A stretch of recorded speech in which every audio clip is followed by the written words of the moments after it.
Alrighty. So,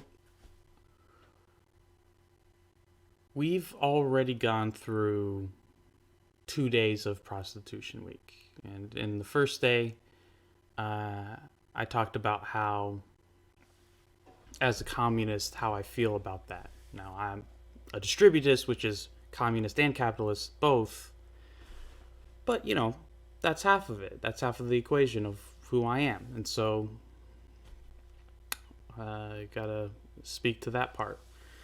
And now at this point, I'm going to show you where I differ from other people who claim to be communists. I would say that they're not.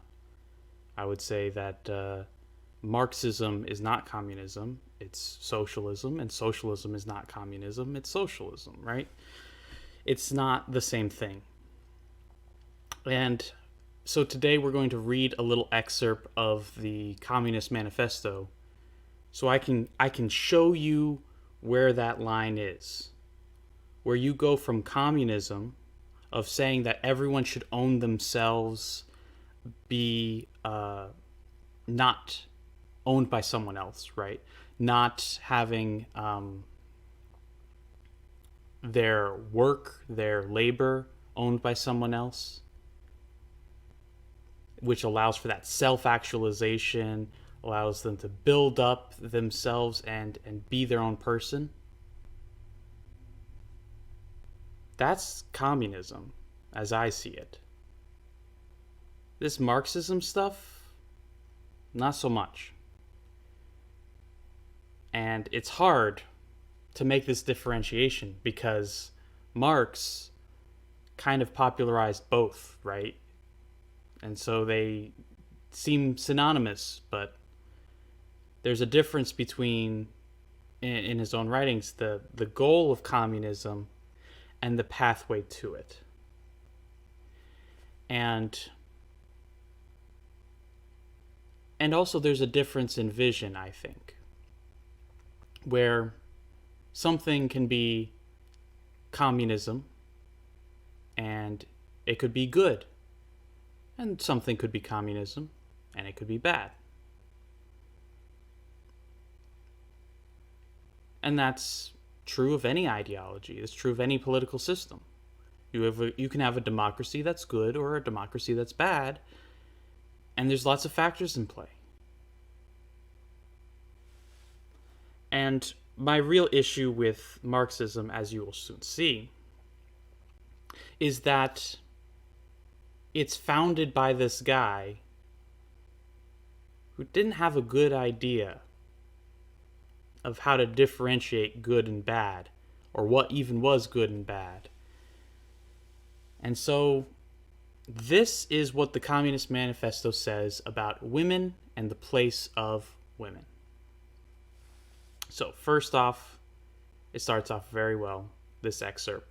From the Communist Manifesto, chapter 2, kind of in the later parts of it. It's like the second half of the book, really. And here we go. The bourgeois claptrap about the family and education, about the hallowed correlation of parents and child, becomes all the more disgusting the more, by the action of modern industry, all the family ties among the proletarians are torn asunder, and their children transformed into simple articles of commerce and instruments of labor.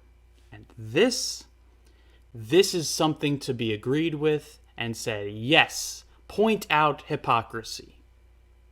That all these bourgeois people, all these people who have tons of resources are like, well, family's great, right? Family's amazing, and it's so valuable and so important. But they don't value anyone else's family. They don't let anyone else value their family.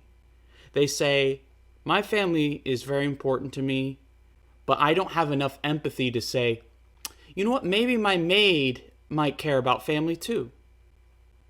Maybe the people who work at my factory might care about their families. And so they just take and take and take and leave them with nothing. And so this is what we do today with the third world all the time, where we care about our families and our communities as we should, absolutely. But then we look over at the third world and we're like, that's the problem, is they're doing X, Y, Z, they're doing this and they're doing that, and we're judging from afar. That's the criticism here, is this judgment from afar of saying, I'm not in your situation, I don't know what you're going through, but I do know one thing. I know everything that's good. I know everything that's right, and even though I don't understand your situation, you should just do what I do. Like have a family, have your wife stay at home, and raise the kids, and maybe get a maid because it's a little bit hard sometimes. And it's like, how tone deaf can you be here? And so my problem is not this part. This is a good lead in saying, hey, look at you hypocrites and all the terrible stuff you're having other people's families do and all the sacrifices they make for you. But what's the solution? And then it says, oh, but you communists would introduce communities of women, screams the bourgeoisie in chorus. So that's the response, is that Marx says, you're not treating proletariat, meaning the working class, fairly. You're not respecting their families. And then the upper class response to that is, but you communists want, and fair distinction, not all communists want this. This is Marxists. You Marxists want communities of women. Now, what is a community of women? It's a bunch of women who don't have husbands, and they just do stuff as they will. They live and they work and they sleep with people, whoever they want.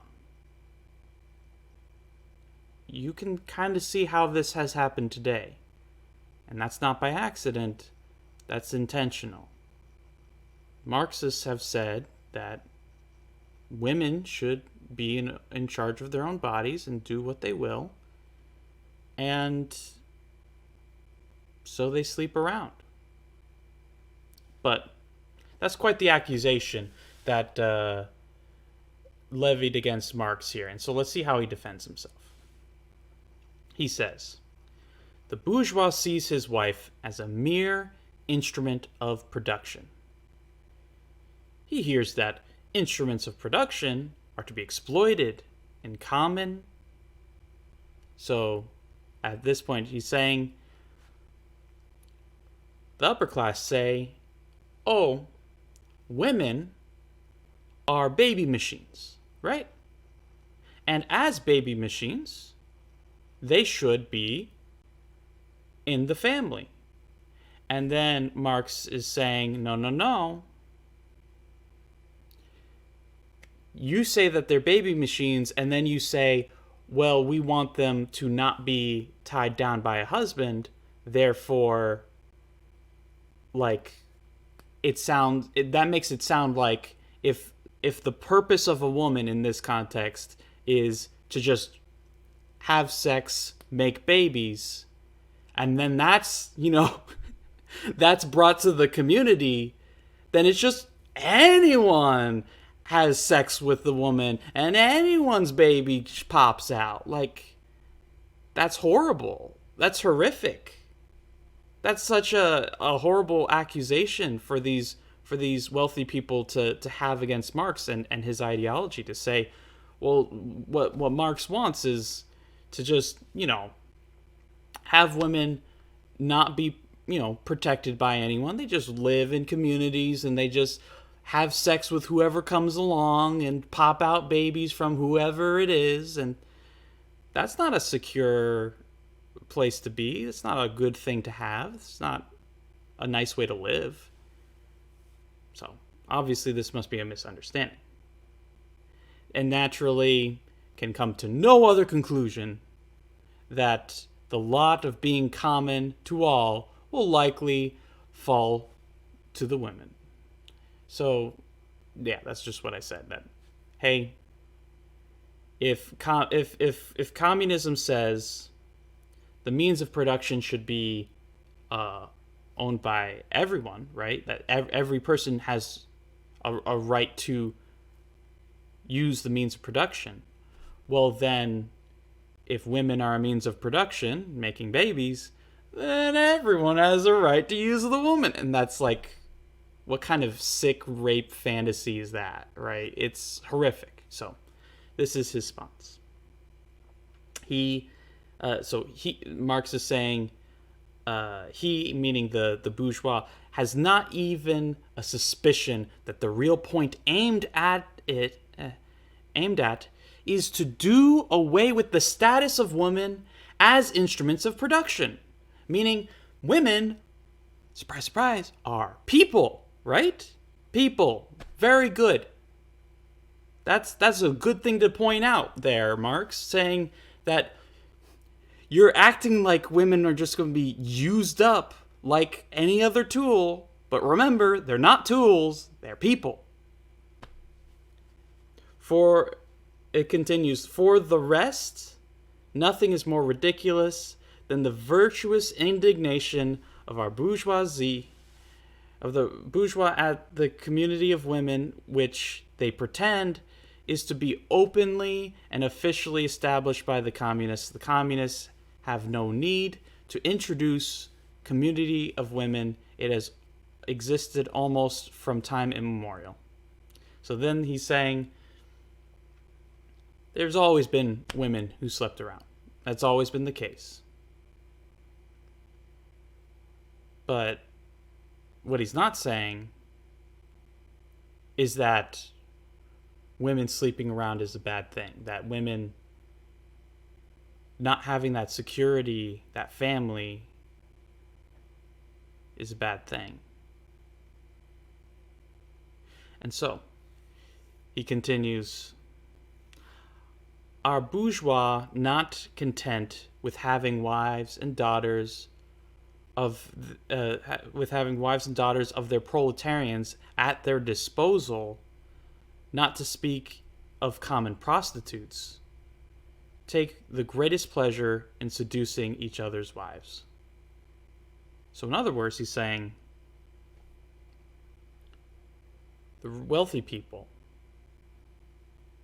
they have their wife, then they seduce poorer people, then they buy prostitutes, and then, not content with all that, then they try to seduce even the wives of other wealthy people.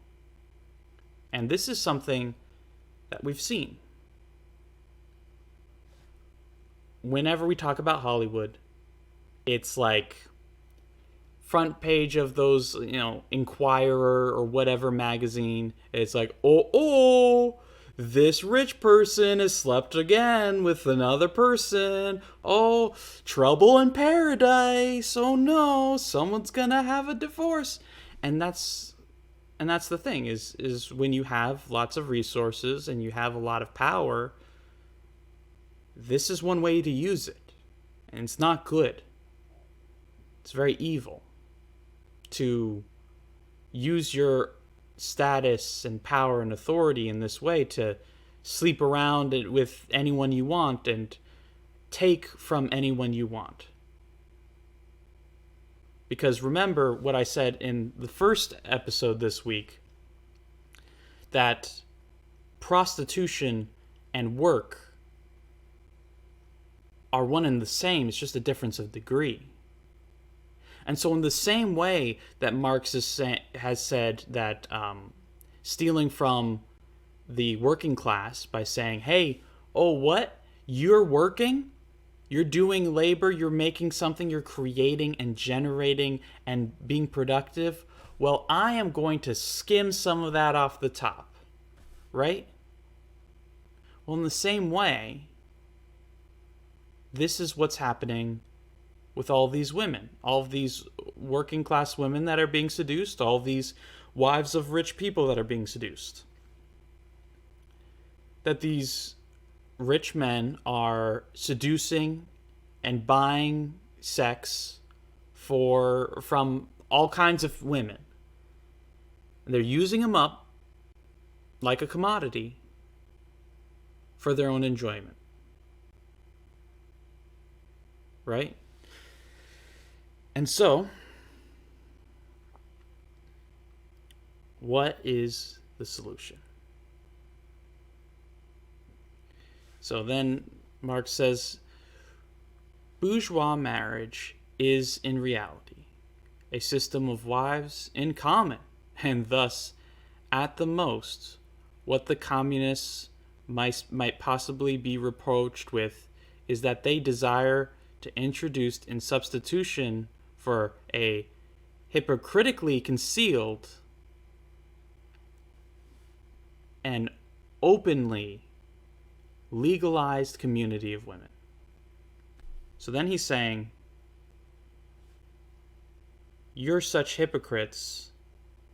You accuse us of wanting communities of women, but that's exactly what you're doing.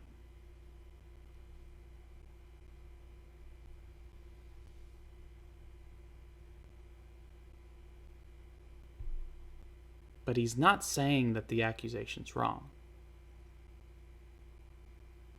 He's justifying that having women sleep around isn't wrong in and of itself. It's not that they are producing something from themselves, from within themselves, something unique and special that they can only provide, and they are just selling that away for monetary gain. That's not the problem. Whether it's, straight out prostitution, or the poor woman who's trying to get a leg up, trying to get, a job, or, ahead of the competition, or a promotion, or whatever. When that woman sleeps for a promotion, well, the problem was the job in the first place, not the sleeping. That women should just sleep around, and that's fine. He's not refuting that. He's saying, you're a hypocrite, you believe it too. Which is not the strongest moral stance to have on this. And then it continues, for the rest, it is self-evident that the abolition of the present system of production must bring with it the abolition of the community of women springing up from that system. Prostitution, both public and private.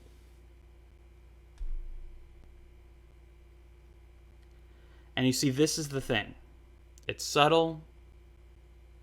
And you read this and you say, well, he just wants all this treating of women of objects, treating women as objects, all of that to go away. And that's a good thing. That's a noble goal. But how does he do it? And we don't have to guess. Because Marxism has already brought this about. Through stuff like feminism and the LGBT movement and sex normalization and the sexual revolution with the pill and all this stuff, what has happened is now we have apps like Tinder where men swipe on women and women swipe on men. And so, what has actually practically happened is not making people no longer be objects, no longer be consumable commodities, but instead to make everyone a commodity.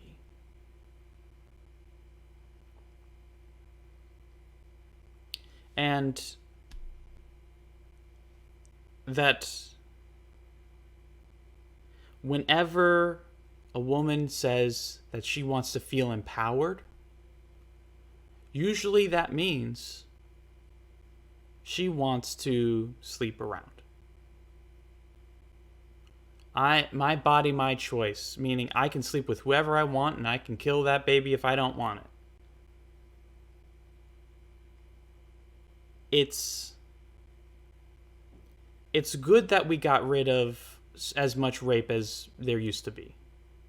That there's now at least a path, a legal path to say my boss is trying to coerce me into having sex with them, and that's wrong. You can report that to the authorities, and there's legal action you can take. That's good. It's not a perfect system. There's lots of shame for the woman for speaking up when there really shouldn't be. But it's better than it used to be, right? There's actually something you can do about it. But now marriage is going away. The family is going away.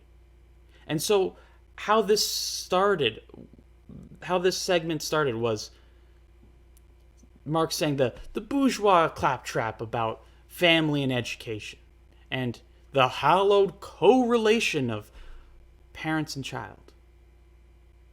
This mockery of this concern of these rich people all of a sudden becomes very concerning. Because the rich people are saying, but we have families, we have children, and we love our children. And we have wives, and we love our wives. What's going to happen to them? And Marx says, children shouldn't care who their parents are. Parents are just other people. Don't listen to them.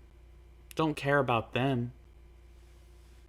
That husbands or wives, that relationship doesn't mean anything. It doesn't help you. Just throw it away. And that's what's happened with this divorce culture. That's where this comes from. This idea of divorce is tearing apart families all over the country. And I don't mean of no-fault divorce system that if only, people weren't as screwed over from the divorce. I mean divorce in general. The idea that you can leave your family and that's just okay. The idea that you could just sign a piece of paper and then it's legitimate.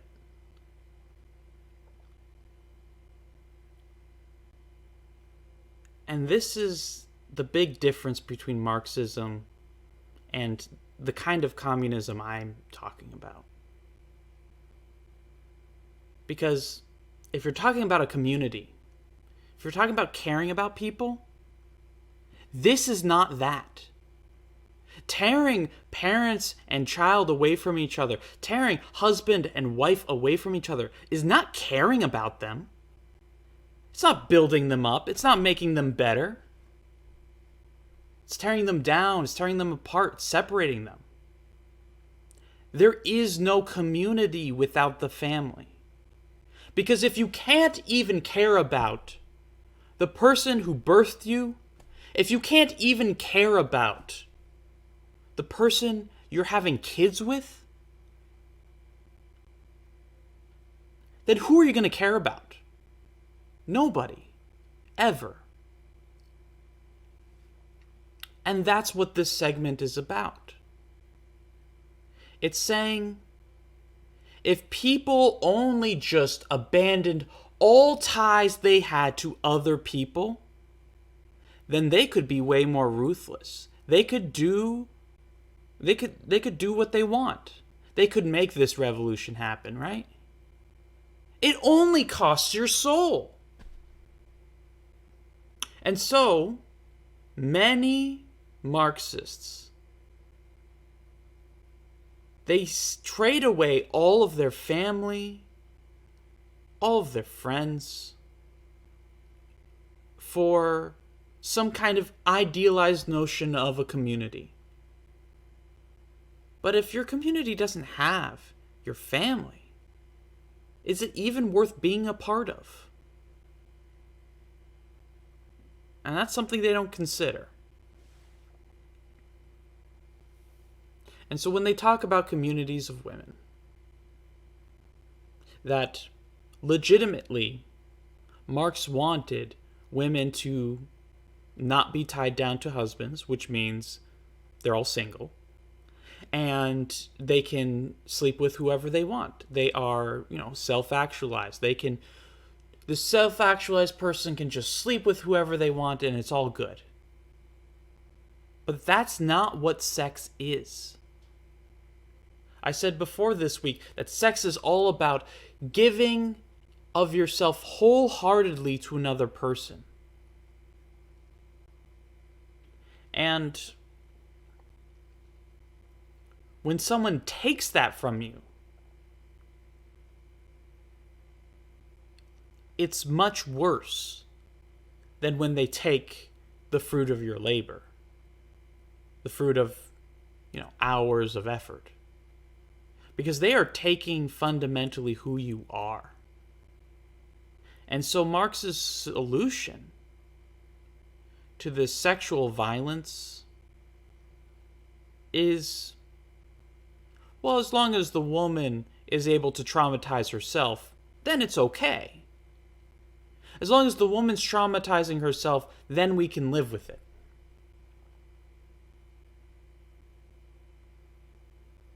And that is completely wrong.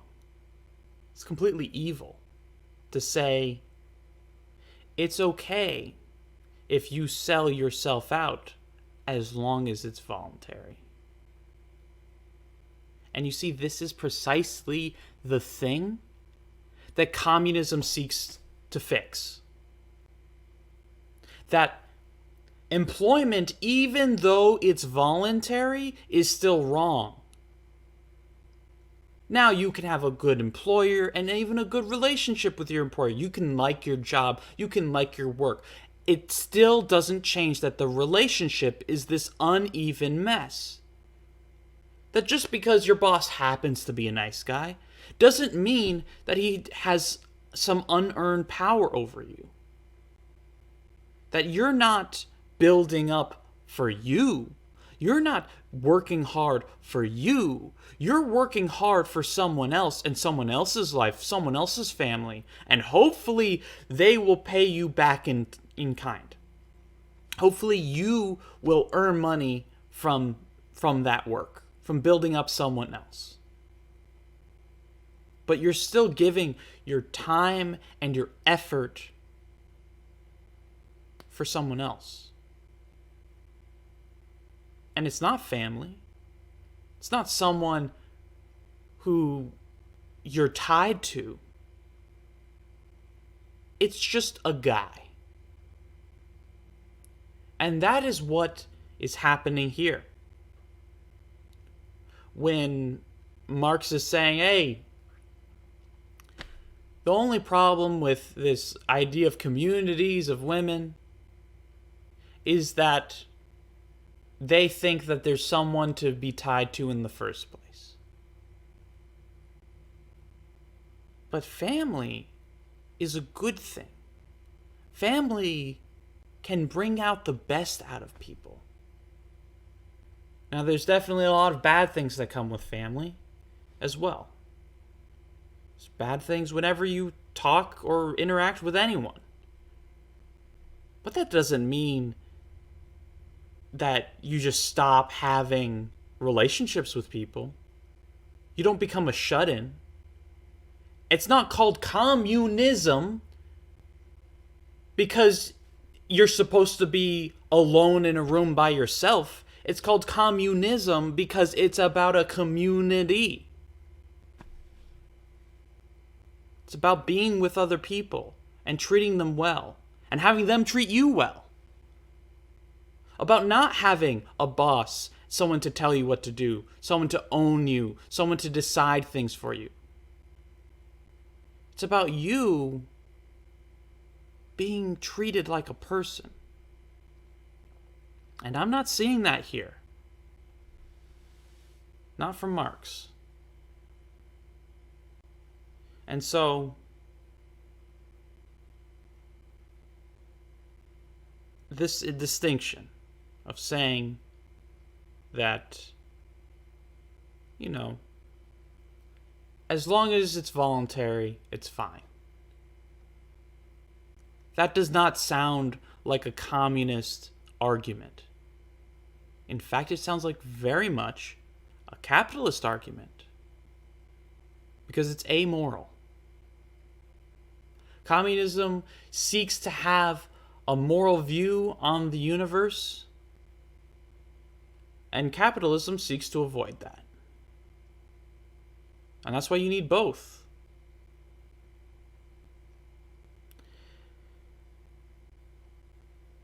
Because when you think like Marx thinks here, he thinks he knows best. He thinks that he knows what everyone else in the world should do, and if they just followed what he said, things would be so much better. But that's exactly how you get tyranny. And that's what we've seen with communist countries, isn't it? Tyranny. Whether it's the Soviet Union, or Venezuela, or Cuba, or China, wherever you go, communism has become tyranny. Not because they're actually doing communism, not because they're actually living out the tenets of communism, but because they say, no, we're on the road to communism, and how we get there is my way, is the Marxist way. We just follow Marx and what he said, and then we'll get there. We'll get to that utopia. And this is exactly the problem. Is the whole point of everyone having their own means of production is so that they aren't beholden to some leader. But here,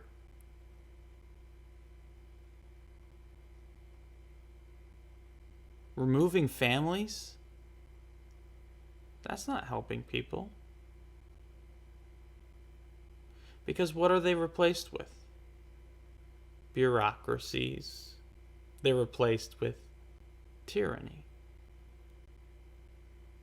You get rid of the family and there's nothing left. There's nothing worth living for left. Whenever someone has a hard time with their family, they're not happy about it. They can move away and have a great life. And they'll think back about their family and how their family let them down. And that'll always be sad, no matter how great their life becomes. Because family is about who we are, our identity. Because your parents are supposed to work with you and give you so much, and that giving is work and effort and time and love and care.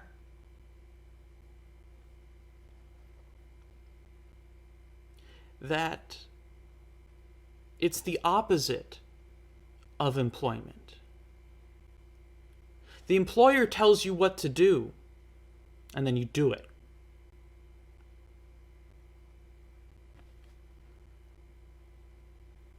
And the employer benefits. The employer is the one who gets all of the goods, all of the profit. Your family tells you what to do. And if it's a healthy family with a healthy relationship, you're the one who should be profiting. That healthy families, and a lot of people don't have healthy families, so they don't see this. But the way it should work, the way healthy families do work, is they give you everything they have. So that way you can be better. So that way you can live better. You can do better than them, improve upon what they did. That's what a healthy family's about. It's not for their own benefit. It's because they love you that they give you what they do. Which is the exact opposite of this employee-employer relationship. And so communism should be the biggest advocate of the family. That the family is the fundamental part of your life. You can't be a well-adjusted person if you have a terrible family. You'll need years to undo the harm having a bad family will do to you. And if you have a good family like I have, then you find yourself so far ahead of your peers. Not because they're not smart, not because they don't work hard, but because I got love where they didn't. And that's what makes you grow, is love and compassion. And here, Marx isn't valuing that. And that's fundamentally the issue with Marxism. Is that communism says there are certain things that are bad, even if they turn out well. That even if you have a good boss, it's still bad that you have a boss. And then they turn around and say the same thing about the exact opposite of a boss. That even if you have a good family, it's bad that you have a family. That even though someone loves you and cares about you just for you, that they're not asking anything from you, they're not expecting anything from you, they just want what's best for you, even though you are loved, that is bad because he says so.